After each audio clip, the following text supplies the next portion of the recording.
নমস্কার বন্ধুরা, আপনারা সবাই কেমন আছেন? রমজান মাস চলছে, তাই শিরখুরমার রেসিপি আমি আপনাদের সঙ্গে শেয়ার করছি।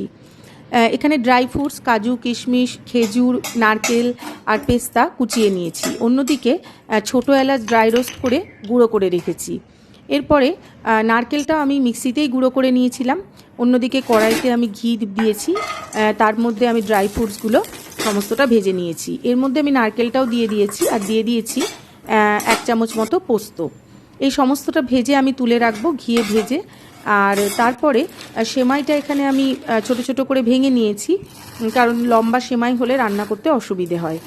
তারপর ওই কড়াইয়ের মধ্যেই আবার ঘি দিয়ে 1 চামচ মতো সেমাইগুলো ভেজে নিয়েছি। তারপর সেটাকেও তুলে রেখে ওই কড়াইয়ের মধ্যে দিয়ে দিয়েছি দুধ।